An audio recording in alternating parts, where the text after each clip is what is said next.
Good morning. आज मैं आपको दोबारा से पिछले वाली क्लास का कॉम्बिनेशन ऑफ रेजिस्टेंस का कुछ इनकम्प्लीट पार्ट को आगे बढ़ाते हैं। जैसे कि इसमें क्या था कि सीरीज में करंट सेम रहता है, जो कि हम पहले जान चुके थे। पैरेलल में जो वोल्टेज है वो सेम रहता है, और रेजिस्टेंस सीरीज सर्किट में रेजिस्टेंस हमेशा बढ़ते जाता है, रेजिस्टेंस गोज ऑन इंक्रीजिंग। और पैरेलल में क्या होगा, रेजिस्टेंस हमेशा डिक्रीज होते जाएगा, जो कि ये दोनों पॉइंट को अभी एक न्यूमेरिकल के द्वारा आपको हम समझाने की कोशिश करेंगे। फॉर एन रजिस्टर्स, मतलब कि अगर यहाँ पे 3 रजिस्टर है और यहाँ पे अगर dot dot dot dot dot N register रहता, ठीक है, और सबका वैल्यू सेम रहता, आर रहता। मान लीजिए हम ले लेते हैं भाई कि एक रेजिस्टेंस का वैल्यू जो है, आपका 10 है ओम है। कितना ओम है? 10 ओम है। तो एन रजिस्टर्स मतलब यहाँ से लेके एन, मान लीजिए 100 टाइम्स, यही रेजिस्टेंस को 100 टाइम्स यहाँ लिख दिए हैं, डॉट डॉट डॉट, ये 100वां रजिस्टर है यहाँ पे। तो अब रेजिस्टेंस निकालना होगा तो आप सीधे क्या कीजिएगा, 10 इंटू 100 ओम। सेम चीज यहाँ पे आएगा। अब यहाँ एन रजिस्टर इन पैरेलल होगा, जैसे यहाँ 3 है, अब यहाँ 100 रहता है, और हर एक रजिस्टर का वैल्यू जो रहता हमारा 50 रहता। तो क्या होगा, 50 एक का है, और कितना इस प्रकार का रजिस्टर है, इस टाइप का रजिस्टर हमारा 100 है, तो इसको डिवाइड कीजिए 1/2 ओम। आप देखेंगे कि ऐसे भी आप देख सकते हैं, इसमें रेजिस्टेंस बढ़ गया, जितना लगाएं रेजिस्टेंस बढ़ गया, बट यहाँ पे रेजिस्टेंस घट रहा है। तो पैरेलल में रेजिस्टेंस घटता है, और N resistance of same value का फॉर्मूला यहाँ पे है, और इक्विवेलेंट रेजिस्टेंस का ये फॉर्मूला हो गया। अब इसका न्यूमेरिकल स्टार्ट करते हैं। न्यूमेरिकल स्टार्ट करने से पहले एक चीज और इम्पोर्टेंट है, हमारे पास दो फॉर्मूला है, R is equal to V upon I, जो कि ओम्स लॉ से मिला है हमें, और एक फॉर्मूला है R is equal to rho L upon A. अब दोनों फॉर्मूला का यूज कहाँ कहाँ करते हैं?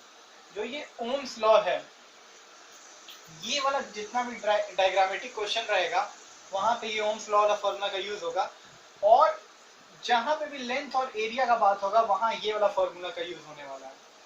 अच्छा ठीक है, अब आगे बढ़ते हैं। इसका न्यूमेरिकल 2-4 न्यूमेरिकल करेंगे, इसके बाद कॉन्सेप्ट क्लियर हो जाएगा कि सीरीज कैसा होता है, पैरेलल कैसा होता है। तो ट्राई कीजिएगा थोड़ा समझने का। हाँ, तो ये है कुछ न्यूमेरिकल रेजिस्टेंस के ऊपर, बहुत छोटा सा न्यूमेरिकल है, बस बेसिक समझाने के लिए। यहाँ क्या है कि आपको 3 रेजिस्टर जो है दिया हुआ है सीरीज में, आपसे पूछेगा current flowing through the circuit. उससे पहले आपको ये चीज जानना होगा, जब भी ऐसा क्वेश्चन मिले आपके सामने, तो आपको इसको सिंगल रेजिस्टेंस में पूरा सर्किट को चेंज करना है, जो कि ये रहेगा। ऐसा अगर आप कर लिए हैं क्वेश्चन में कि एक पूरा सर्किट को ये सिंगल रजिस्टर दिखा रहे हैं, इस पूरा का रिजल्टेंट निकाल करके सिंगल दिखा पा रहे हैं, तभी आप करंट फ्लोइंग निकाल पाइएगा, चाहे वोल्टेज निकाल पाइएगा, इनकेस क्वेश्चन में पूछ दिया तो इस चीज को इसमें बदलने के लिए हम यहाँ पे आर इक्विवेलेंट का फॉर्मूला लगाएंगे। आर इक्विवेलेंट का फॉर्मूला के इन तीनों को जोड़ देंगे, क्योंकि इसमें फॉर्मूला है R1 plus R2 plus R3। तो R equivalent will be equals to 6 + 6 12 ohm. यानी कहने का मतलब है, अब ये हमारा डायग्राम जो है थोड़ा सॉर्ट आउट हो गया, और ये कुछ ऐसा बन गया।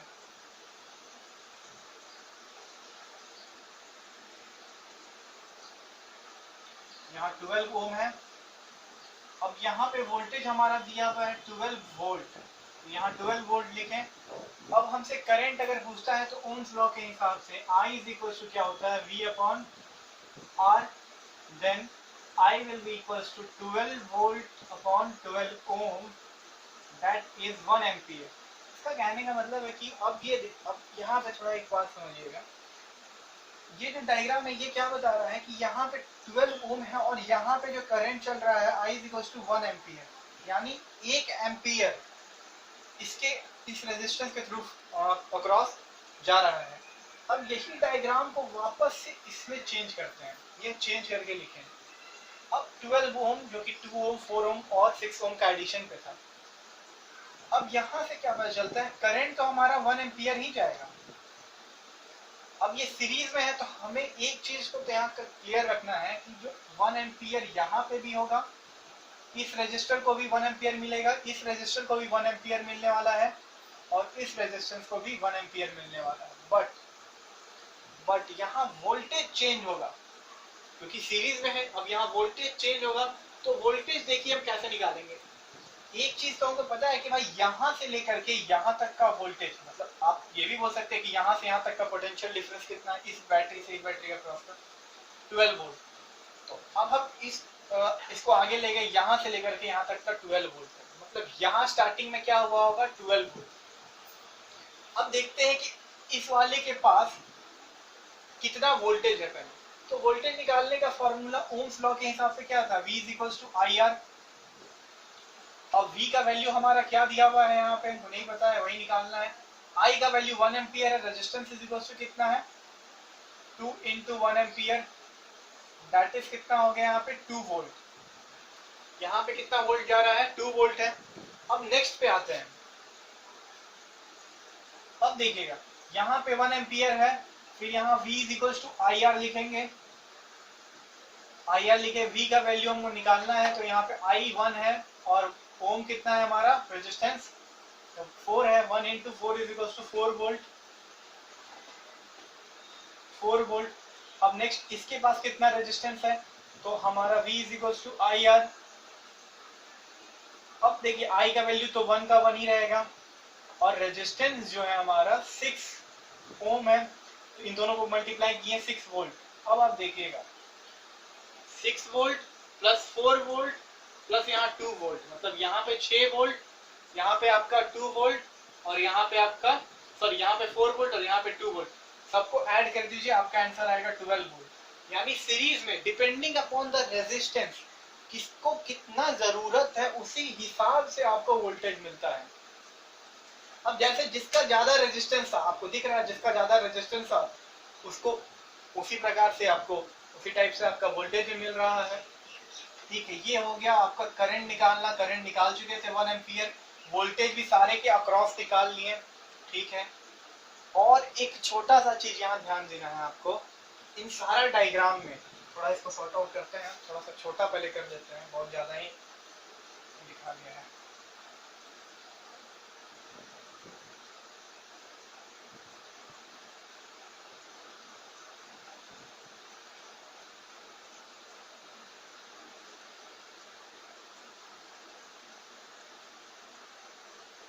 देखिए अब एक चीज बता देते हैं भाई कि है क्या कि आप लोग को ईएमएफ पढ़ना नहीं है। ईएमएफ यानी इलेक्ट्रोमोटिव फोर्स, जो कि मेन सप्लाई होता है। आप जो अभी पढ़ रहे हैं क्लास 10th में, वो एक्चुअली में आप पढ़ते हैं terminal potential difference. Terminal potential difference, potential difference नहीं तो आप सिंपल पोटेंशियल डिफरेंस। अब पोटेंशियल देखिए, टर्मिनल पोटेंशियल डिफरेंस का मतलब क्या होता है, इस यहां से इस लंबा यानी पॉजिटिव साइड से इस नेगेटिव साइड के बीच का वैल्यू कितना है 12 वोल्ट। ये आपका टर्मिनल पीडी है यानी टर्मिनल पोटेंशियल डिफरेंस। और जो इस डिवाइस के अक्रॉस रहता है उसे हम कहते हैं पोटेंशियल डिफरेंस। तो आपका क्वेश्चन में ये दिया रहेगा टर्मिनल पोटेंशियल डिफरेंस और आपसे मांगेगा डिवाइस के अक्रॉस का पोटेंशियल डिफरेंस। ठीक है, तो यहाँ का आप पोटेंशियल डिफरेंस निकालते हैं, वो कैसे निकालते हैं अभी देख चुके थे हम। तो इसका पोटेंशियल डिफरेंस जो था 2 वोल्ट था, इसका पोटेंशियल डिफरेंस 4 वोल्ट था और इसका पोटेंशियल डिफरेंस 6 वोल्ट था। अब आप बोलिएगा ईएमएफ यानी इलेक्ट्रोमोटिव फोर्स यानी कि वो बड़ा वाला वोल्टेज होता क्या है, तो आपको बता देते हैं कि वो जो होता है इस वैल्यू से भी बड़ा होता है, जो कि कभी हम अगले क्लास में बताएंगे अगर जानने का मन है तो। ठीक है, ये पहला न्यूमेरिकल कंप्लीट। अब दूसरे पे आते हैं। ये है हमारा अगला क्वेश्चन। आपको थोड़ा इसमें ध्यान देना होगा कि इसमें पैरेलल आया है और पैरेलल के बाद एक सीरीज है। जैसा कि हम पहला समझ चुके थे कि इस क्वेश्चन में जैसे हमने किया क्या था, यहाँ पे ये वाले को एक सिंगल रेजिस्टेंस में चेंज करके क्वेश्चन का आंसर लाएं। तो यहाँ पे भी सेम करना है, इन सबको एक सिंगल रेजिस्टेंस में चेंज करना होगा, उसके बाद ही हम करंट स्विंग निकाल पाएंगे। ठीक है, तो अब आते हैं उस क्वेश्चन को कैसे सॉल्व किया जाए।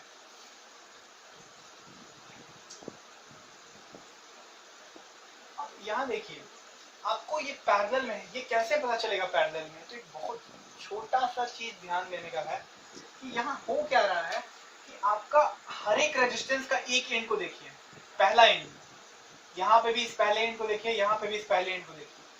अब ये रेजिस्टेंस कुछ और नहीं, वायर ही है, वायर को ही समझिए मोड़ के रखे हैं। अब इसे घींच करके पीछे कीजिए, इसे भी घींच के पीछे, इसे भी घींच के पीछे कीजिए, तो आपको पता चलेगा ये सब एक एंड पे मिल रहे हैं, एक ही एंड पे मिल रहे हैं। अगर आपको ऐसा दिखे तो इसका मतलब है वो पोटेंशियल, ये जब तीनों जो है ये पैरेलल में है। अगले साइड को भी देख लीजिए, यहाँ पे भी ये इसका एक एंड, इसका एक एंड, इसका एंड, तीनों को घींच करके लाइए, आप एक पॉइंट पे मिल रहा होगा, तो यानी ये पैरेलल में। तो अब बोलिएगा कि सीरीज में कैसे पहचानते हैं भाई? सीरीज में लगातार आएगा।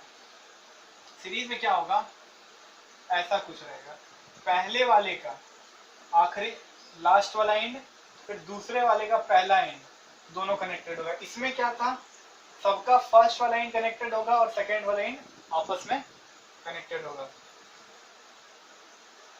तो ठीक है, अब एक क्वेश्चन देखिए, जैसा कि पूछा गया है, find the current flowing through the circuit. ठीक है, तो अगर आप बिना इसको सॉल्व किए हुए तो ऐसे करंट निकाल नहीं पाएंगे, तो सबसे पहले सॉल्व करते हैं। जहां पे भी आपको पैरेलल दिखे, पहले तो सीरीज को करना है, सीरीज अगर है तो, लेकिन यहाँ सीरीज कोई नहीं है, ये अकेला है। अगर अभी यहाँ पैरेलल बचा है तो इस पैरेलल को सॉल्व करते हैं। डायग्राम बनाना पड़ेगा हर एक बार। जब देख रहे हैं ये तीनों पैरेलल में है तो यहाँ आर इक्विवेलेंट को निकालेंगे। आर इक्विवेलेंट को निकलेगा हमारा 1/R1 plus 1/R2 plus 1/R3। ठीक है, अब ये हमारा आर इक्विवेलेंट निकलता कितना है भाई, तो 1/4 प्लस 1/5 प्लस 1/20, एलसीएम हमारा होगा 20, और जब ऊपर में ऐड करेंगे तो यहाँ 5 4 वहां पे हो गया आपका 10। इसको ये 1/R इक्विवेलेंट निकलता है। ठीक है, तो ये हमारा 1/R इक्विवेलेंट का वैल्यू आया, कितना आया है 1/2। तो R इक्विवेलेंट कितना आएगा भाई, दोनों साइड रेसिप्रोकल करने पे 2 ओम। मतलब इनको सॉल्व करते हैं तो कितना आता है, 2 ओम आ जाता है। बट अब चलिए इनको हम सॉल्व कर लिए, ये तो समझ गए, इसको थोड़ा रब कर देते हैं ताकि जगह बहुत थोड़ा कम है, इसलिए यहाँ पे सीधे आंसर को लिख रहे हैं, यहाँ पे आर इक्विवेलेंट, ऊपर का प्रोसेस को मिटा करके। तो जैसा हम पहले देख चुके थे कि भाई यहाँ पे हमारा इक्विवेलेंट रेजिस्टेंस 2 ओम आया था जब हम इसको यहाँ पे सॉल्व कर चुके थे। तो इस डायग्राम को हमको रीड्रॉ करना पड़ेगा। क्यों रीड्रॉ करना पड़ेगा, क्योंकि यही तरीका ही है इसको बनाने का। इस डायग्राम को थोड़ा रीड्रॉ करते हैं, तो ये डायग्राम, ये सर्किट डायग्राम कुछ ऐसा बनता है। ये सर्किट डायग्राम ये रहा,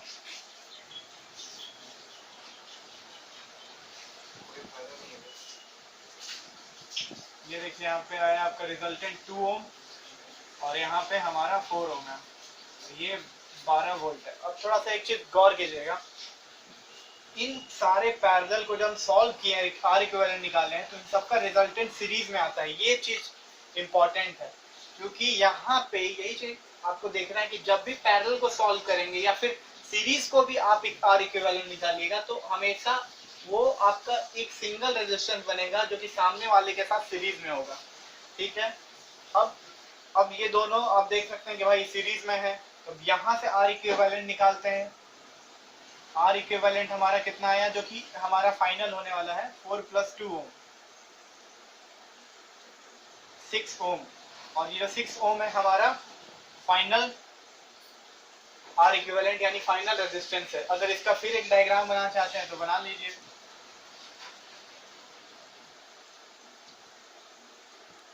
ये हुआ 6 ओम। अब देखिए, अब हम फर्दर प्रोसीड कर सकते हैं, क्योंकि अब हमको जो पूछा है वो करंट फ्लोइंग पूछा है। तो करंट फ्लोइंग जब पूछा है तो हमारे पास वोल्टेज है और ओवरऑल सर्किट का रेजिस्टेंस निकाल चुके हैं हम।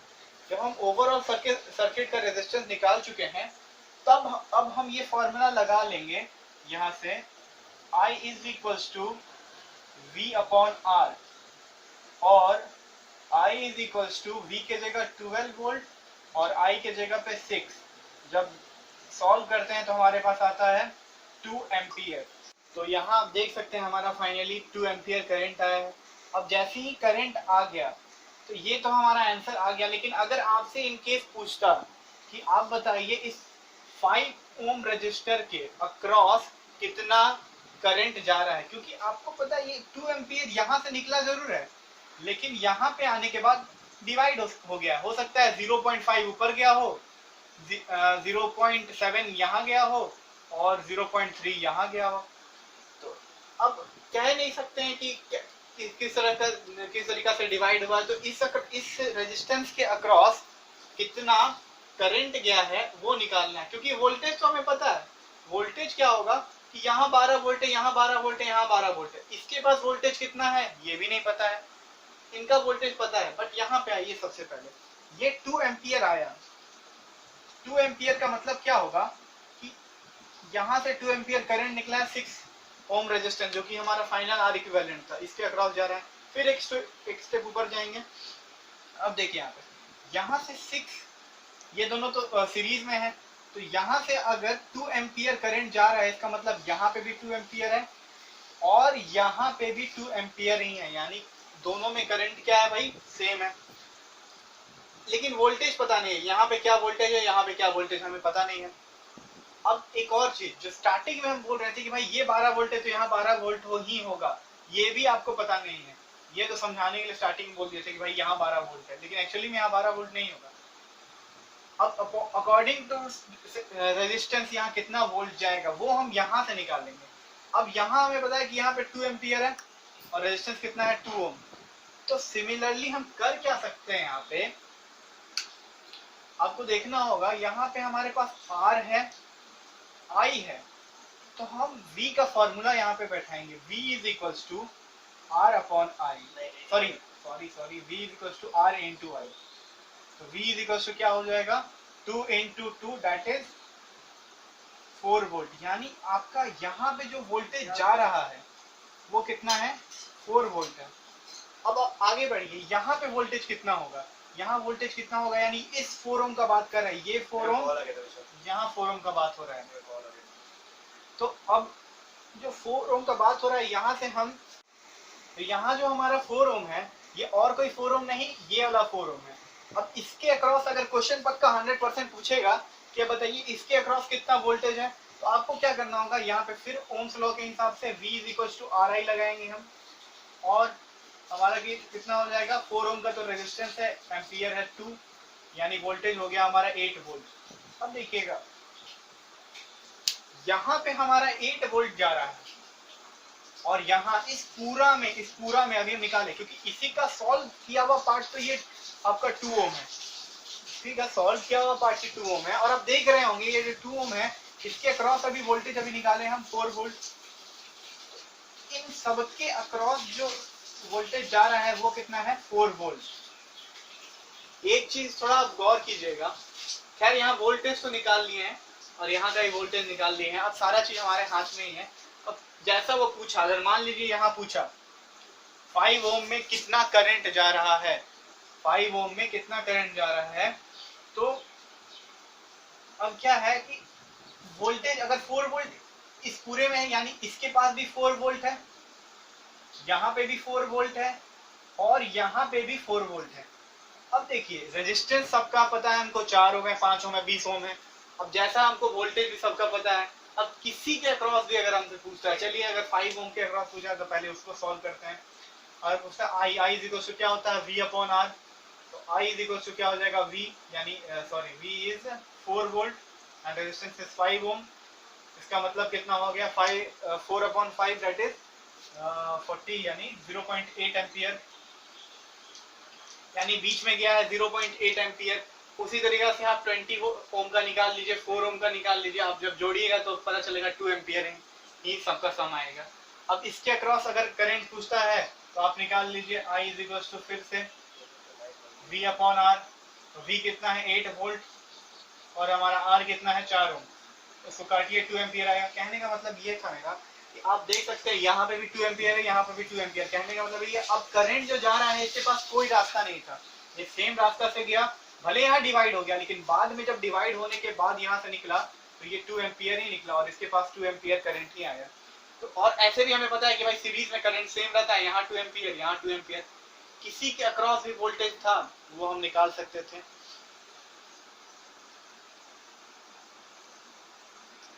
हाँ, तो अगर आप इसको कॉपी करना चाहते हैं तो कॉपी कर लीजिए, लेकिन आप पहले इसे खुद से ट्राई कीजिएगा, वो बहुत इम्पोर्टेंट है। और एक और चीज यहाँ जो हम दिखाना चाह रहे थे कि आप देख रहे होंगे कि जो हमारा पैरेलल में था, तो पैरेलल में जुड़ने के बाद बहुत छोटा वैल्यू आ गया, ठीक है, और इससे प्रीवियस क्वेश्चन में जो सीरीज में था उससे जोड़ने के बाद हमारा एक रेजिस्टेंस जो था बहुत बड़ा वैल्यू आता है। तो आपको प्रैक्टिकली हम बताएंगे अभी कि इसीलिए घर में लोग क्या करते हैं कि पैरेलल में ही जोड़ने का ट्राई करते हैं ताकि हमारा रेजिस्टेंस यानी करंट, सॉरी रेजिस्टेंस यानी कि एनर्जी कम बर्बाद हो और हमारा बिजली बिल जो है थोड़ा कम उठे। और इस चैप्टर में अभी और आगे हम सीखेंगे कि एक यूनिट क्या होता है। सब लोग तो बोलते रहते हैं कि भाई हमारे घर में इतना यूनिट उठ गया तो एसी बंद कर दो, बहुत ज्यादा यूनिट बिजली उठ रहा है। तो इन सब का मतलब क्या है, कैसे कोई बिजली को, यूनिट को और पैसा को इक्वेट कर सकता है, तो ये भी इस चैप्टर में हम सीखेंगे। बहुत इंपॉर्टेंट चैप्टर है और फिजिक्स आपको बहुत, क्लास 10 का फिजिक्स आपको बहुत कुछ सिखाता है अगर आप बहुत ध्यान से पढ़ें उसे। तो इसे कॉपी कर लीजिए।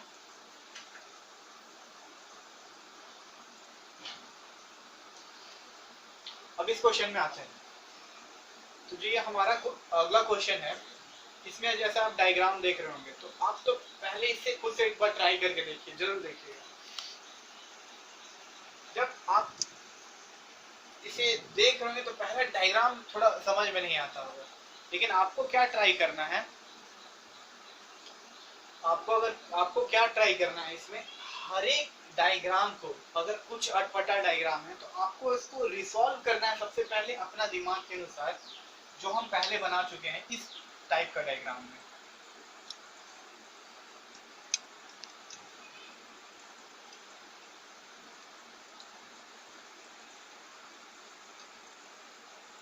आप बिना रिजॉल्व किए हुए बना सकते हैं, लेकिन आपको उसके लिए प्रैक्टिस चाहिए होगा। और अगर आप इस टाइप का डायग्राम का प्रैक्टिस करते हैं जो कि अक्सर 10 क्लास में होता है ये डायग्राम का, तो इसको पहले इसमें चेंज कर लीजिए। कैसे चेंज होगा, तो देखिए अगर हम इस पॉइंट को ए पॉइंट मान लें और इस पॉइंट को बी पॉइंट मान लें, ठीक है, तो आपको करना क्या है, दो पॉइंट है, ये ए पॉइंट है हमारा, ये बी पॉइंट है। अब एक पॉइंट में आप आगे बढ़ना स्टार्ट कीजिए, देखिएगा इस पॉइंट से हम आगे बढ़ना स्टार्ट कर रहे हैं। अब जैसे कि यहाँ पे भी एक पॉइंट था, एक वायर को आगे बढ़ाना स्टार्ट किए तो वायर में आपको देखना है कि भाई रेजिस्टेंस आता कहाँ पे, यहाँ पे रेजिस्टेंस आया, आगे यहाँ पे क्या है, वही सेम वायर, देखिए ध्यान सुनिएगा, वही सेम वायर को हम कर्व कर दिए हैं। तो अगर वहां कर्व किया हुआ, इसी को अगर हम सीधा कर देते हैं, देखिए अगर इन केस इसको नीचे ना करके इसको dot dot dot dot dot ऐसे करते, और सेम वायर ये जो है, ये वाला पॉइंट इसका यहाँ पे आ जाता, ये सिंगल वायर है, ठीक है, ये सिंगल वायर को कर्व करके यहाँ तक लाया गया है। इस डायग्राम को हम ऐसे आगे बना देते हैं, इसका मतलब यहाँ पे 10 ओम है और यहाँ पे क्या है हमारा 5 ओम है, ये हमारा ए पॉइंट था। अच्छा अब यहाँ ऐसे कर्व क्यों किया, मन है तो कीजिए, नहीं मन है तो मत कीजिए। ये पर्टिकुलरली हम इस डायग्राम को में कन्वर्ट कर रहे थे, इस चीज को इस डायग्राम में, इसीलिए यहाँ पे कर्व दे करके आपको ए पॉइंट को नीचे दिखाए हैं। फिर यहाँ 5 ओम के बाद हमें पता है चल रहा है कि आगे जाने पे थोड़ा वायर को मोड़ दिए, यहाँ पे बी पॉइंट आ जाता है। फिर एक और चीज है कि इस जो ए पॉइंट है इसके नीचे से भी वायर आगे बढ़ता है और यहाँ 15 ओम मिलता है, वही वायर को थोड़ा सा यहाँ घुमा देता है, यानी सेम वायर है, चलिए इसको घुमा देते हैं, ऐसे कर देते हैं, घुमा दिए और आगे गए, यहाँ पे 30 ओम मिल गया। क्या मिल गया हमें, 30 ओम। तो आपको लगता होगा भाई ये क्या है, ये कुछ नहीं, सिंपल सिंगल वायर ही था, इसे हम पैरेलल में नहीं लाए हैं, इसे हम सीरीज में ही रखे हैं, ये सिंगल वायर है, इसे बस इसको थोड़ा सा और लंबा, लेंथ लंबा कर दिए। अगर इसे कोई खींचे तो ये वाला हट जाएगा, और यहाँ से ये ऐसे करके जुड़ जाएगा। तो पैरेलल समझना होगा, पैरेलल क्या है, दो पॉइंट होना चाहिए। जैसे एक वायर ऊपर गया है, एक वायर नीचे गया है। यहाँ क्या था कि ये सिंगल वायर में दो रेजिस्टेंस है, फिर नीचे में एक वायर सिंगल, उसमें दो रेजिस्टेंस आता है। इस डायग्राम को इसमें कन्वर्ट कर लिए। अब आगे आता है हमारा वोल्टेज। ये 20 वोल्ट था, और आगे ऐसे करके। तो अब क्या है, क्वेश्चन में हमसे पूछ रहा है भाई कि बताइए find the current flowing through the circuit and voltage across 10 ohm resistance. अब इस सर्किट को देखेंगे हम। पहले तो पूछा क्या है भाई कि करंट निकालना है। करंट निकालने बोला है। जब भी ऐसा क्वेश्चन आएगा तो सबसे पहला काम क्या है, इनडायरेक्टली आपको वो बोल रहा है आर इक्विवेलेंट निकालिए। आर इक्विवेलेंट निकालने के बाद जब आपके पास पूरा आर हो जाएगा, वोल्टेज आपको पता है, तो आप आई निकाल लीजिएगा। तो ठीक है, अब इसे सॉल्व करते हैं।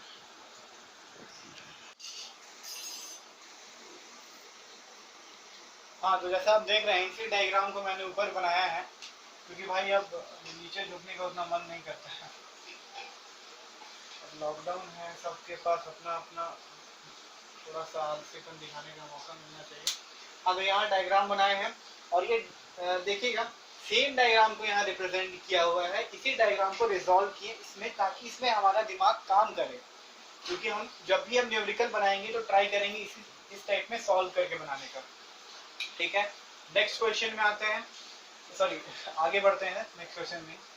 अब इसमें आप देख रहे हैं ये दोनों तो सीरीज में है, ये दोनों भी सीरीज में है। तो करेंगे क्या, इसको सॉल्व थोड़ा सा। अब पहला आर इक्विवेलेंट निकालें ऊपर वाले के लिए। अब चलिए आर इक्विवेलेंट 1 मान लेते हैं इसे। तो क्या हो गया, 10 ओम प्लस 5 ओम, सीरीज में है, दोनों को जोड़ देना है, यानी 15 ओम।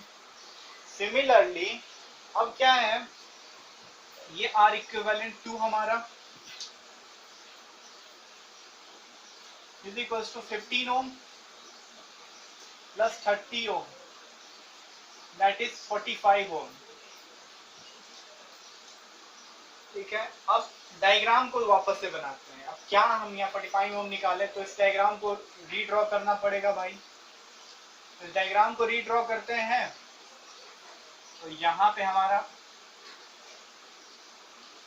ये डायग्राम जो है रीड्रॉ हो गया। ठीक है, अब एक और चीज यहाँ पे हम बताए थे, जैसे ये हम देख रहे हैं बार बार ऐसा स्क्वायर बना देना। ये अगर आपका मन है, आप अगर ऐसे करके भी लाना चाहे तो ला सकते हैं। ये वायर ही है और कुछ नहीं है। आपको इधर मन है कि भाई इतना ना लंबा करके हम यहीं से जोड़ दें, ठीक है कर दे, कोई फर्क नहीं पड़ता है, वायर है वो और ज्यादा कोई शेप नहीं है। ठीक है, लेकिन अब जो नॉर्मल रिप्रेजेंटेशन होता है हम फिलहाल तो उसी से दिखाएंगे।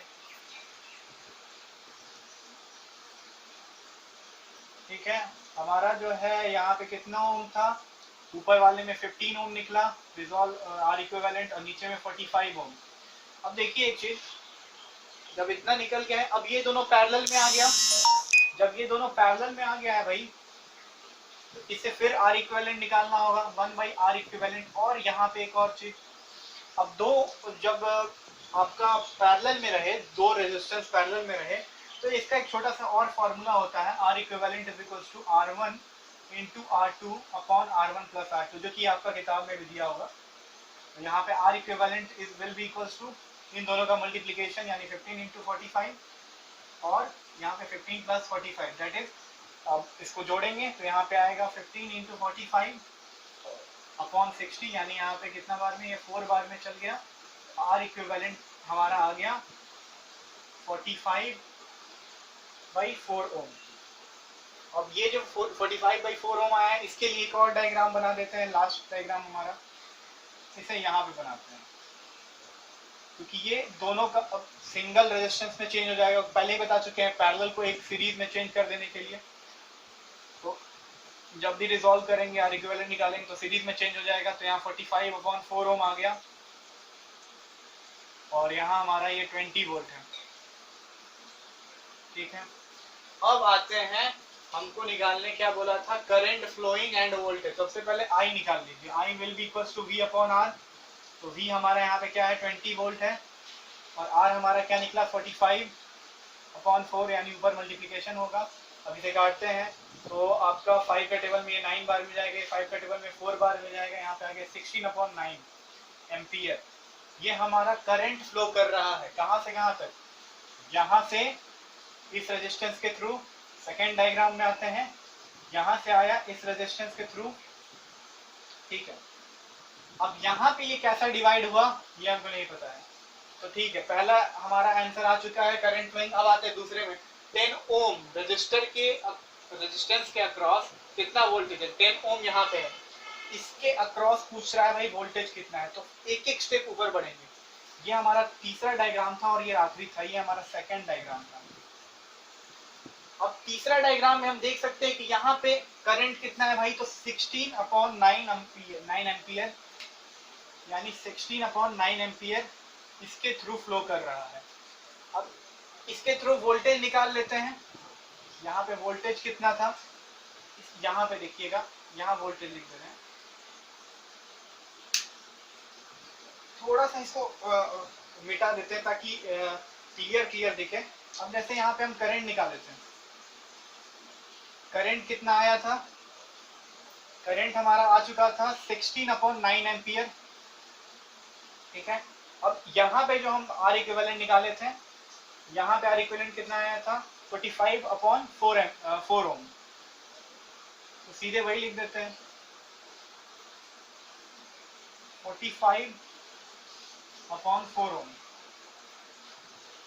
ठीक है। अब यहाँ पे देखिए हम अब यहाँ पे वोल्टेज निकालना है, वोल्टेज अक्रॉस कितना है 45/4 ओम के अक्रॉस, तो क्या लिखेंगे भाई, voltage equal to I into R. I कितना है 16/9 इंटू हमारा रेजिस्टेंस कितना है 45/4,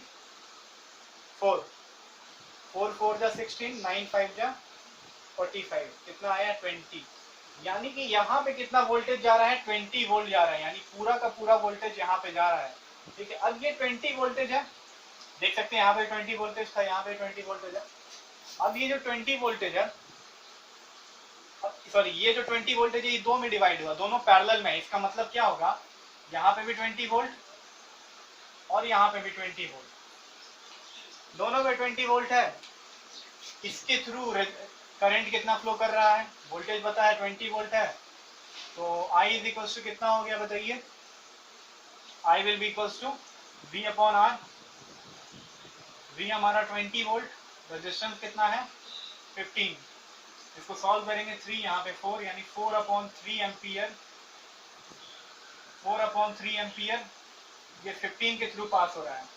अब यही 15 जो था ये किससे बना था 10 + 5 से, किससे बना था 10 + 5 से। अब जब इसको तोड़ते हैं तो ये दो में डिवाइड होगा 10 और 5। अब 15 एम्पियर में हमारा करंट दौड़ रहा था भाई 4/3 एम्पियर 15 ओम में, तो दोनों जब सीरीज में है तो ये करंट इक्वली डिवाइड होगा, यहाँ पे भी 4/3 एम्पियर और यहाँ पे भी 4/3 एम्पियर, यानी इसके थ्रू कितना करंट दौड़ रहा है तो 4/3 एम्पियर। अभी हम ये तो हो गया ऐसे हम क्वेश्चन बनाए थे, अब क्या है थोड़ा एनसीईआरटी का क्वेश्चन सॉल्व करेंगे ताकि और कॉन्सेप्ट क्लियर हो जाए।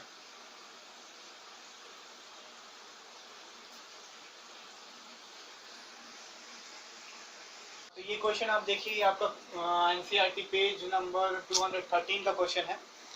तो इस क्वेश्चन में क्या है कि आपको क्वेश्चन से पहले क्या है कि बहुत सारा एनसीईआरटी क्वेश्चन छूट चुका है, क्योंकि मेरे पास जो था एनसीईआरटी का बुक नहीं था, अभी जस्ट प्ले स्टोर से डाउनलोड किए हैं, तो पता चला कि पहले का बहुत सारा क्वेश्चन छूट चुका है। तो क्या है कि हम पहले पूरा एनसीईआरटी का क्वेश्चन सॉल्व करेंगे, फिर आगे आपका थ्योरी सेक्शन को बढ़ाएंगे। तो पेज नंबर 213 है, दो क्वेश्चन था उसमें, हम क्या किए हैं भाई दोनों क्वेश्चन को जोड़ करके एक में लिख दिए हैं, कहीं जगह नहीं है और कोई और नहीं लिखा है, तो बड़ा मेहनत लगता है इसको लिखने में। लिखा है भाई, draw a schematic diagram of a battery of 3 cells of 2 volt each, a 5 ohm resistor and एक और छोटा है यहाँ पे 8 ओम रेजिस्टेंस, बुक में देख लीजिएगा, 8 ohm resistor and 12 ohm resistor and a plug key all connected in series, ऐसा कुछ बनाया गया है। और बोलता है भाई अब एम मीटर को बैठा दीजिए, वोल्ट मीटर को बैठा दीजिए और करंट लगाइए। तो यहाँ सबसे पहला चीज जो आता है ये बैटरी। हम लोग क्लास 8 में पढ़े थे, बैटरी जो होता है वो कॉम्बिनेशन ऑफ सेल्स होता है। यहाँ पे उसको यूज करने बोल दिया। यूज क्या करने बोल दिया, बोला कि 3 सेल है, तो पहला सेल, दूसरा सेल, और सबका 2-2 वोल्ट है, 2-2 वोल्ट है। अब जब इसका सम करते हैं भाई, तो इन 2-2 वोल्ट का सम आता है आपको 6 वोल्ट, और यही हमारा 6 वोल्ट का बैटरी है। अब आते हैं डायग्राम के ऊपर। तो डायग्राम में साफ साफ बोला है कि हमको बताइए रीडिंग वोल्ट मीटर और एम मीटर का। तो ये देखिए 3 रजिस्टर है हमारा, हाँ भाई क्या है, 5 है, 8 है और 12 है। हम इतना समझदार समझते हैं कि यहाँ ओम नहीं लिखेंगे तो समझ जाएंगे। ये हमारा हो गया बैटरी, जो कि हमारा 6 वोल्ट का हो गया। अब जब 6 वोल्ट का हो गया, बोलता है भाई यहाँ पे एम मीटर लगा दीजिए और यहाँ पे वोल्ट मीटर लगा दीजिए। ये क्या है, ऐसे कैसे कोई वोल्ट मीटर लगा रहा है, वोल्ट मीटर को नीचे क्यों नहीं लगाया? तो याद रखिएगा एम मीटर को सीरीज में लगाएंगे, वोल्ट मीटर को हमेशा जिसके अक्रॉस बोलेगा, पढ़िएगा वहां पे लिखा होगा, वोल्ट मीटर को 12 ओम रजिस्टर जो था उसके अक्रॉस लगाना है। अब 12 ओम रजिस्टर के अक्रॉस यानी कि यहाँ पे नहीं, यहाँ पे वोल्ट मीटर को नहीं लगाना है, इसके ऊपर जस्ट लगाना है, पैरेलली लगाना है। क्यों लगाना है एक वीडियो में बताएंगे आपको। 12 वोल्ट मतलब 12 ओम रजिस्टर के अक्रॉस लगाएं। और एक और चीज कुछ का दिमाग में होगा कि भाई यहाँ क्यों, आखिर में क्यों 12 ओम है? हाँ, कहीं पर भी लगा दीजिए, कोई फर्क नहीं पड़ने वाला। तो सबसे पहला काम एम मीटर का रीडिंग निकालते हैं, क्योंकि पिछला न्यूमेरिकल में देख चुके थे भाई, कहीं पर भी जाइए अगर यहाँ से आपका 60 एम्पियर निकल रहा है तो इसमें भी 60 एम्पियर, इसमें भी 60 एम्पियर, इसमें भी 60 एम्पियर। 60 एम्पियर क्यों? क्योंकि अब देखिए, अब मान लेते हैं कि यहाँ एक और पैरेलल में रहता है, इसमें थोड़ा करंट डिवाइड होता है, इसमें करंट डिवाइड होता है, लेकिन ओवरऑल निकलता कितना इधर से 60 एम्पियर ही निकलता है। अब यहाँ पे लगाए हैं एम मीटर को, पूछता है कितना जाएगा। तो सबसे पहला काम आर इक्विवेलेंट, तीनों सीरीज में है। इधर हो गया आपका 25 ओम, वोल्टेज हमारा 6 वोल्ट है। अब हमारा करंट निकालने का फॉर्मूला I = V/R। V हमारा कितना है, 6 वोल्ट है, रेजिस्टेंस 25 ओम है।